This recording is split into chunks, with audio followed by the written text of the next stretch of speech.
Hello, everyone. Thank you for tuning in. My name is Swire, the promo guy. I'm the host for you. My guest today is Jim Cermak. He is a trade show exhibitor coach and the host of Trade Show University podcast. He's a noted podcast coach, which is in the top 5% globally.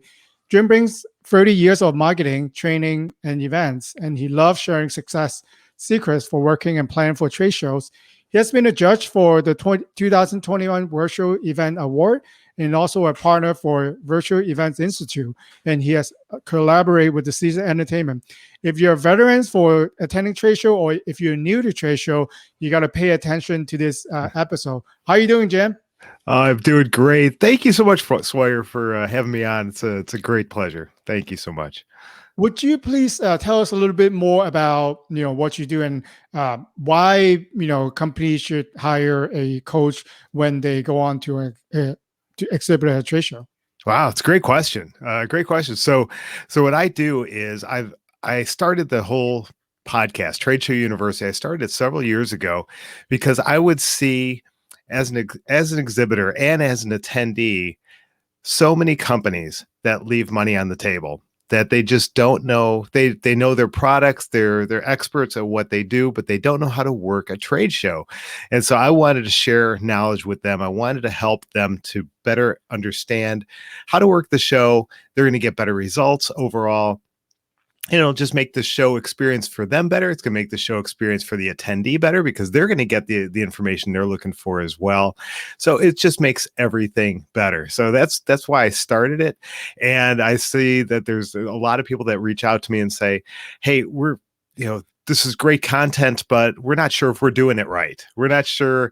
And so that's why I work with companies one-on-one and help them to make sure that they've set the right goals, that they have the right training. So they know how to work that specific show the right way and get better results. That's what it's all about. That's what it's all about. So I think for me, I think it's very important, especially if anyone who's gone to a show and they came back and go, that was okay. Or they're frustrated because it's a huge investment. It's a huge investment of money, time, resources to go to one of these shows. Some shows are just a few hours long. Some shows are multiple days long, and you have multiple people going to them. So it could be a massive expense. And if you come away from that going, we only got a couple leads, those are the kind of companies that need to reach out and say, I think we need some help because there's definitely more we could be doing.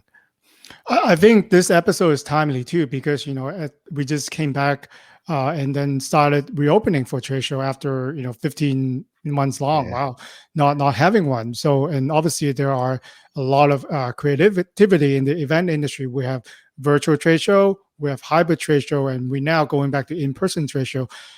What do you see all three combined? Do you see that they can coexist, or are you favoring one side to the other? Well, for my heart is always with the in-person live trade shows because I think that's where we can really, really connect with the audience, with the attendees. Look at them right in the eye, and it's hard to take someone out to dinner when you're virtual. So that's where my heart is, and there's so much activity, so much momentum going towards these shows coming back, which is fantastic to see because it also impacts the economies of any of the cities that are hosting these shows. It impacts it so tremendously positively. And so we want to see that happening. But over the last, like you said, over the last 15 months plus, we had a switch away from live events. There were no live events. So a lot of companies went to doing a virtual trade show and saw a ton of great momentum there as well, where they were able to reach audiences they never would have reached in a live event. Because you have, I'll give you one specific example. I'll make it kind of generic, but this is a specific example. It was a small regional show where they would get, it's about a half day to a full day show in person, where they would get about 500 attendees each year, 500 attendees. Well, because of the pandemic, it got shut down.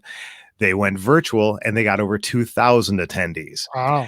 And attendees from all over the world. And that just happened to be in that industry. And they did some research, found out about this event. So they were able to get so many more attendees that they never would have gotten. People, 8 hours away would not have jumped on an airplane to come to a half-day conference, if they were to have to take an 8-hour flight and all that expense and all that. So now you have the show organizers that are saying, well, wait a minute, we definitely want to do these live events again. We see the value of it, but how do we not miss out on all those new people that we were able to engage with when we went virtual? So that's where the whole concept of hybrid events is coming up. And that's where I think we're going to see a lot of that. Those are here to stay. But how those are going to come across is that's a whole nother topic, because we just don't know. We haven't done too many of these yet, because being live and in person is one thing. You have all sorts of different experiences.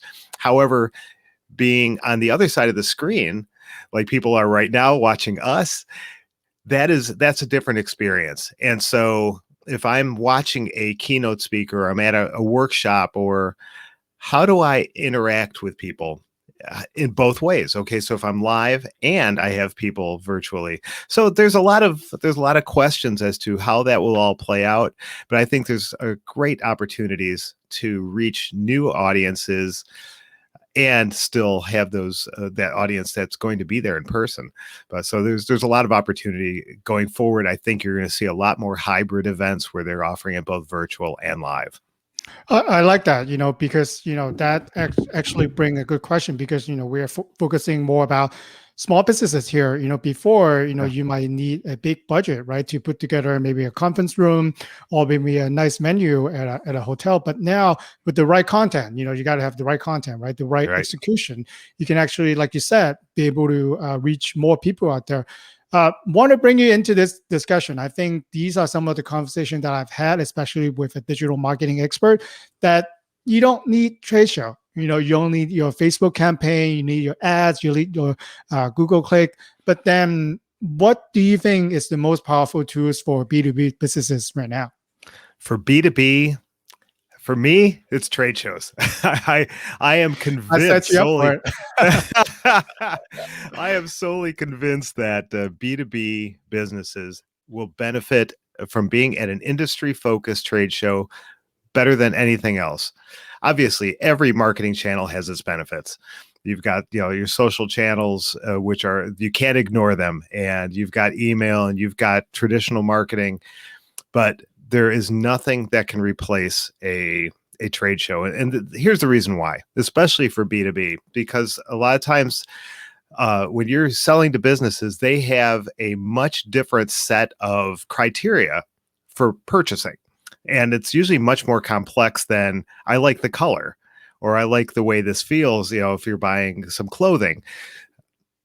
So for B2B, getting in front of that customer is much more difficult in other ways. But if they're already going to be at an industry show, and now you have tens to hundreds to possibly thousands of your potential customers in front of you, literally walking feet in front of you, you have the opportunity to make deals like you have never made before.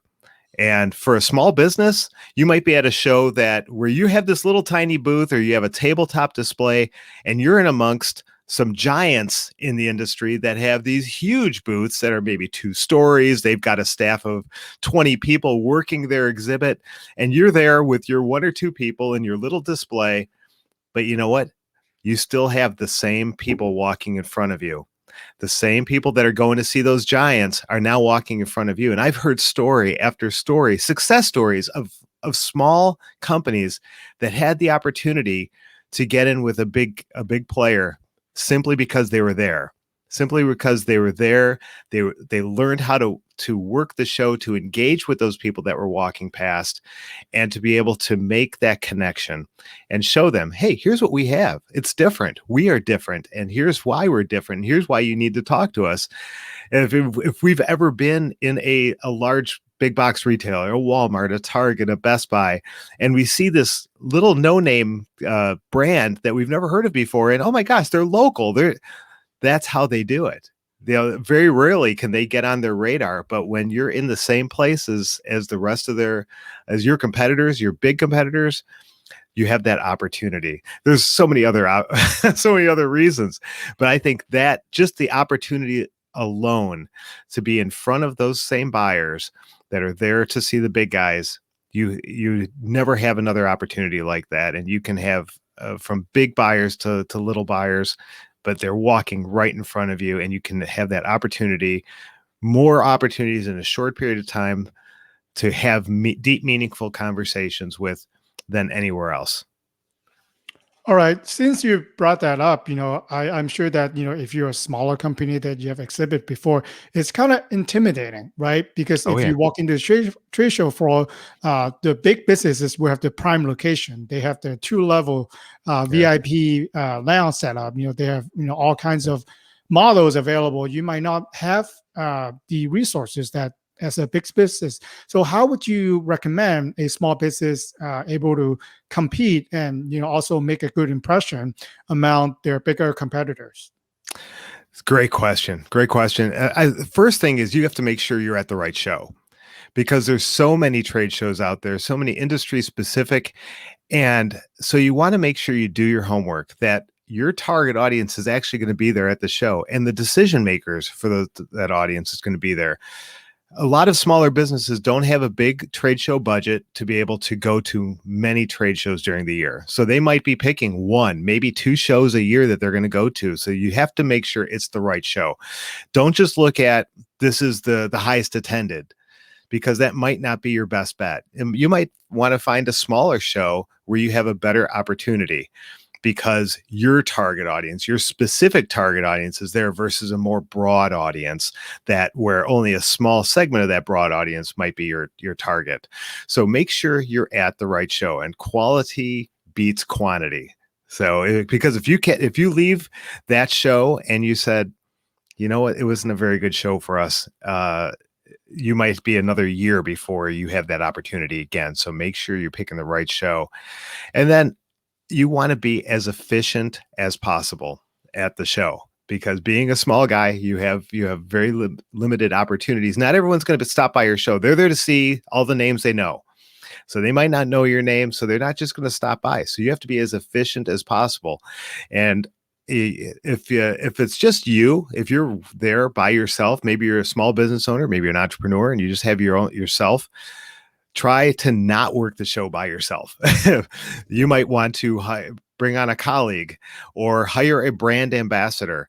Uh, there's people that you can hire that their whole focus is to make sure they're bringing people into your booth for you to talk to. So excuse me, you might want to look into what is a brand ambassador and check into using that. And then also try doing some group presenting, especially if you have a large attendance, you have a lot of people walking past your booth, and you might have one chance of stopping that one person walking past your booth. So what you want to do is like I said, try group presenting. And by group presenting, I'm not talking about setting up chairs in your booth and having a big presentation. You might not have that room or that flexibility. But what you can do is, people are walking past, if you get somebody's attention, you can say, hold on, before I start my presentation, hey, why don't you come on over, and and then you could tell your presentation to 3, 4, or 5 people at one time, get them qualified before you go any further, so that you make the most of your time there. So there's a few things like that. Memorize a script, know the answers to your question, know your products, so that you can be quick, you can be efficient. Because the last thing you want to be doing, and I know it's the tendency of all of us, if we start getting into a good conversation, is to continue to talk and talk and talk, because you've made this great connection, and all of a sudden you're talking for 20, 30 minutes. And during that time, all these potential people have walked past and have never stopped at your booth. You want to grab someone in, make sure they're qualified quickly, get them the information they need, and say, hey, I know it's a big show, I want to let you go, and we'll connect afterwards. Maybe you set an appointment right then and there, but let them go back into the show so they can go continue to explore the show, and you can get that next person into your booth. Without doing that, you're going to have just a handful of leads versus being able to get multiples of those kind of leads. So a couple things like that. And again, don't just avoid that small talk. Make sure you're not getting into meaningless conversations. You have a very, very limited amount of time. You're making a huge investment to be at this show. So make sure you're getting into good, meaningful conversations, and ask about them. Ask about them first. What is it that they need? Because if you can't give them what they need, you're wasting time, and you don't want to waste your time or their time. So you want to let them go, and then do good, effective follow-ups afterwards. So it's a lot of very common sense stuff, but when we're in the excitement of the show, we can tend to get overexcited and not make good common sense decisions. So just practice ahead of time and know the process of how to get people into your booth and out of your booth. I think you touch on a lot of key points, especially I could relate to it in, as a salesperson, right? So Sure. for first point that you point out is, know your target market. A lot of time when people want to market, they want to market to everyone. I'm selling a merchandise, everyone can buy it, but in serious, not everyone will be your client. So Right. I like, especially you said you don't have to pick the biggest trade show. You can actually pick a small one where you can make a better impact than if you do everyone. They might have 50,000 people, right? A big mega trade show. But then how can you willingly, attract, the target people that you want? They might be there, but then it's not as effective. Maybe a smaller trade show, maybe only 200 people, but then these are industry veterans that will be attending, to get the information that they have to learn for their industry. So you're making actually a bigger impact. And also, I like your idea for being effective, because when I walk into a trade show booth sometime myself, I know that they have a couple of people that are more friendly that could wave you in, come on, check us out. They are more friendly than I'm likely to go in than, a couple of guys sitting there across their arms and, I Yeah. pretending like I'm intimidated. I don't want to go in. And then after I went in, they actually have product specialists to answer Yeah. specific questions that I might have with their product. So these are people who know the product ins and out. The last thing you want to do is you walk into a booth, you try to ask them a specific question, they didn't know the answer, or the person who answers is not here. So then what I Right. do, I'm in the booth and you can't answer my question. And then I think what you said at the end is golden. The key to success for a trade show is not to sell your product right then and there. Sometimes you might get lucky, you might be able to close one or two, but it's to make contacts, make Yeah. and qualify your leads, and then your sales team can follow up with them afterwards. You're actually capturing the leads and you're qualifying them. Are they the right buyer to buy our product and services, or are they have the capacity to do what we can offer? So I think these are the would you recommend that company have a preliminary questions to ask, and maybe checkbox with all the questions that they might have for the booth? Absolutely. That's a great suggestion. And definitely, as people are walking past, you want to make sure you have an initial question that's going to stop them in their tracks. Something that is going to quickly see if this is someone I want to talk to, and is not going to be a waste of my time. Because so many times I'll hear, if I'm an attendee, I'm walking past and people are just like, "Hey, how you doing today?" And, "Oh, isn't it a great day?" And I'm not going to stop for that. I mean, those are nice people, but I don't have time to stop and just talk to nice people. I can do that anytime I want to. I don't need to be at the trade show to do that. I want to talk to people that are going to be bringing a solution to my company. So you want to ask questions that will quickly qualify them. So for you, Swire, and I know you're brilliant at this in the promo industry, and you do such a great job of helping companies to figure out what is the best item for them. It's not just buying the generic pens and keychains and stuff like that, unless it really makes sense for them and their promotion and their theming. But you have those series of questions that you want to ask people, and like you said, this is a sales process. It's the beginning of a sales process, so you have to ask that question that's going to quickly stop them and see if they qualify. So I'll give you an example.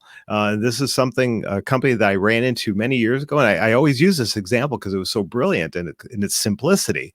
Is I was walking past and someone said, "Excuse me, do you use PowerPoint in your business?" And Hmm. I had to stop and I thought, "Yeah, I do. I do. I use PowerPoint." And they said, "You want to see something really cool?" I'm like, "Well, yeah, I do." And so, and they had me. They qualified me because they were a training company that trained on PowerPoint. And so, think about your business. How you want to get a quick question that's going to stop somebody. And it might just be, maybe it's the name of your product. If you have a specific product or service, and you could say, "Hey, have you ever heard of ABC?" And they'll say, "No." Well, can I take a minute and tell you all about the benefits of ABC? Well, sure, of course. They're, and you want to qualify them somehow to make sure they're going to be a purchaser of ABC, or whatever it is that you have to offer. So yes, definitely have that question, and then you want to get down the line and you want to find out about, not only they qualified, are they a decision maker? And it doesn't matter if the person's a decision maker or not, because you're not qualifying the person. It's great if they are. It's great if they are, because you're going to have a great conversation with the decision maker. But if they're not a decision maker, but the company can be a customer of yours, then you just want to ask, who's the decision maker in your company? They'll tell you. They'll tell you, because if you're a good fit, they will tell you because they want to do business with you. So just get that information. But what is the key questions that you want to know? And again, like Sawyer, like you said, put on your sales hat. What questions do you ask in your normal sales calls? What is the important information you need to know before you're able to close a deal? And those are the questions you want to ask. And you might not ask every single one of them, but make sure you hit the basics so that you're not keeping someone there asking them 37 different questions. There's time for that. You want the basic ones so you could do an effective follow-up, and then you can get into the others. But you want to quickly qualify them, get the information you need, give them the information you want to present to them, and then let them go. Okay. So let's talk about, some keys for getting attention at your booth. We mentioned that, being nice, the qualified questions. Are there other elements that you would suggest, to get, you know, people attention? Because I would go to a booth that has a lot of people. I never go to a booth that only have, person sitting there and no one is being there. I'm kind of intimidated by that Yeah, yeah. situation.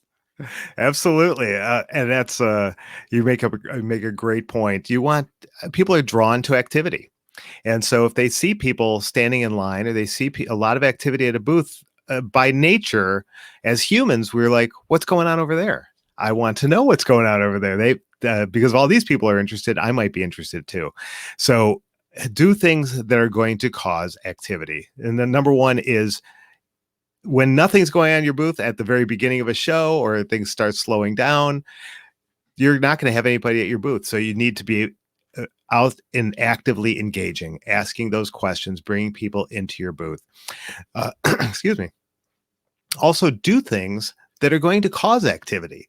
So maybe you do some pre-show marketing, whether that is maybe get a great promo item and you mail it to someone in a big puffy mailer, so they open it up and it says, stop by booth number 317 while you're at the ABC show, and we would love to have a discussion about whatever, but do some pre-marketing, do physical marketing, do some social media marketing, emails, get on the promo calendar of the show itself when they do their email blasts. Some great ways to get people to want to come to your booth. At the show, do things that are engaging the senses. So maybe you have some better lighting. Maybe you have some flashing lights, or just light up your booth somehow. Especially a lot of the smaller booths are dark. They might have a video going on, but that's about it. They don't have any overhead lighting. They don't have any colored lights or flashing lights, anything like that. So if you do that as a smaller booth, you'll draw people to you. Have games, contests, prizes. People love winning stuff, and make it fun.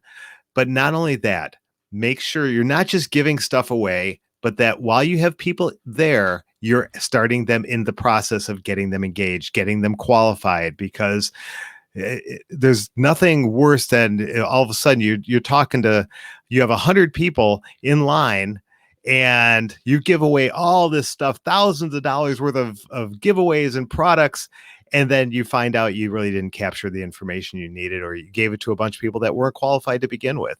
So make sure you have a purpose for whatever games that you're doing, but please do games, do giveaways, make t-shirts. There's so many options of what you can do: sights, sounds, and even smells.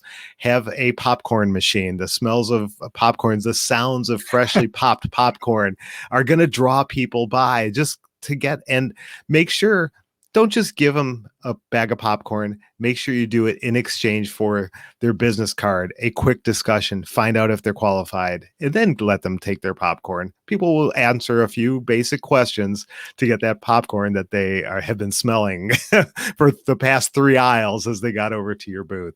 So do things that are different, engage those senses in a fun way so that people will be drawn to your booth. Yeah, especially, since we touch on promotional product, a lot of people think about, if I exhibit at a trade show, I need to buy swag, which stands for stuff we all get. But a lot of time, from what I see at trade show booth, are they put them out, lay them out at the table. People just went by the table, grab it, and gone. You didn't even get a chance to talk to them. So you really are giving stuff away. What if, like you said, I have a 10-minute presentation. I'm giving you some nicer gifts. So if you sit by and listen to my conversation, we'll give you that gift. Or, like you said with the mailer, I've actually seen a company, they actually sent out a drone. They mail the drone to the recipient, but there's no controller. If you see Oh, me at the booth, I will give you the rest of it, but then let's have a conversation. So these are obviously more cost more to do. But then, what if they sign on a client? What if your dream client, like you enough, and they come visit you at booth? How much value would you put that, instead of you putting all the pens out for people to just grab it? So yeah, think about that in exchange. You don't really have to give it to everyone. It's just like you don't really need to market to everyone. Be right. picky and be specific. If you know that these 10 companies are your goals for the trade show, make your effort before the show, during the show, and after the shows to connect with them. Yeah, and I love that. And one tool, I was just talking to a colleague this morning about this. Use LinkedIn. Use LinkedIn. If you know that there is a specific company or specific people that are going to be attending the show, and you want to reach out to them and you want to make sure you connect with them, do some research on LinkedIn about that company, about who might be coming to that show. Try to connect with them up in front and say, hey, we're going to be exhibiting at this show that I know your company is attending, or maybe they're also exhibiting. I would love to connect with you, and start that connection even before you get to the show. So when you get to the show, you have someone who's excited to meet with you already. That's just a great suggestion, Swire, to make those connections as early as possible. Yeah, I think these are all no cost, right?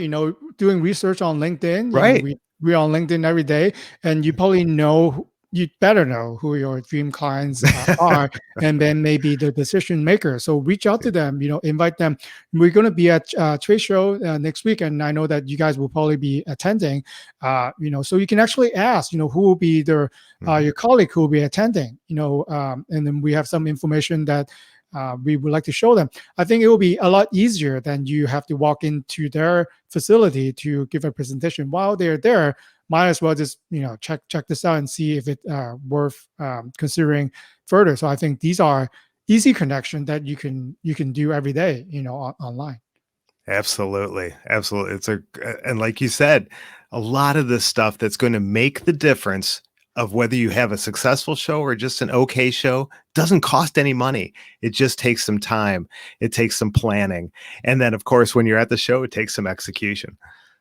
Okay, I know we throw out a lot of ideas out there, so I want to see, what would be your key recommendation for entrepreneur and small businesses who want to make a big impact at a trade show, are there, how much planning would they need, or can we, how far in advance, they plan for it? Because, you got to plan for it. Yeah. I've Yeah. worked with some clients, who are planning 6 months ahead. I also have Mhm. clients who plan 2 days ahead. So, people like, saving money, people like planning. So which one do you think can execute better and save more? Well, uh, the further out you can plan, the better off you are. That's the plain and simple rule, especially now. If you've never done trade shows before and you have to purchase banners or a trade show backdrop, or you need to order those promo items or whatever it is, if you don't have any of that already, you've got to make sure you give yourself plenty of time. Because right now, I want you to think about this as we're coming out of the pandemic. There's two basic times of the year, two basic seasons for trade shows. That is spring and that's fall. And there's a few that go on in the winter and in the summer, but typically most of the shows are bunched up in the spring and in the fall. Well, we lost spring. There were no live shows going on this spring. All those live shows got pushed to the fall. So we have a year's worth of shows that are going to be happening this fall. They're starting now, but what that means is that people like Swire and companies that build displays and banners and all that, they're backed up. They have orders coming in left and right, and they don't have, and the companies that are ordering from, the raw materials are on back order or they're taking a long time. So everything's taking a bit longer if you need to order those items. If you are so take that into consideration. If you have all that stuff, great. You have it left over from last year because you had them ordered before last year's shows and all those shows got canceled, then at least you have that. You have a good head start. Still plan on starting as early as you can. Number one, if you go to reserve your booth at the show, a lot of times they'll have early bird specials. So if you get your booth booked in advance, you could save, 10, 20, 30% over uh, over the deadlines as they approach closer to the show and the price starts going up. So you have that. You also have other sponsorship opportunities. They may have some very limited sponsorship opportunities available to sponsor a lunch or to sponsor the show bag where everyone gets their program and all the other marketing materials in it. You can get your name on that. Well, there's only one of those sponsors. So if you're in early, you have an opportunity to do that. But if you miss out, you miss out. So the earlier you can do that, the better. Plus, it also gives you the opportunity to then get a list of the exhibitors that are going to be there and possibly even the pre-attendees that you could start doing that advanced marketing. The longer you wait, all the opportunities just start to get smaller and smaller. So definitely plan out as far as possible when you're doing a show. Okay. Yeah, those are great advice. Planning, that's help, especially like you said, you can actually pre-research, do your research now, knowing who will be attending, what competition are going to be there, or, Right. uh, what are the study research. And if it is a good trade show, they show you that what type of people, what type of title they actually are attending. So you can actually do your research now and, what we said doing on LinkedIn. So connecting with the buyer, the more planning that you have, in the long run will actually save you a lot of money. If you know that, Yes. especially you're going to attend trade show in the spring, in the fall, get all the things in that is relevant for the show now, instead of Mhm. getting it, like you said, you stole my line, with all the backed up, right now it is with, what we have going on at the Port of Long Beach, and it does take longer. So, how are you going to react to that? You don't want to have nothing, no display, no light, no promotional product when you got on the show. So yeah, definitely planning will help. So Jim, I know that we have talked about a lot of ideas. So would you mind to let us know if I still want more of this? I want to learn more about being better and exhibiting at trade show. Where should I go, and how should people contact you to find out more information about exhibiting? Absolutely. Thank you so much for that opportunity as well. And first of all, check out the Trade Show University podcast.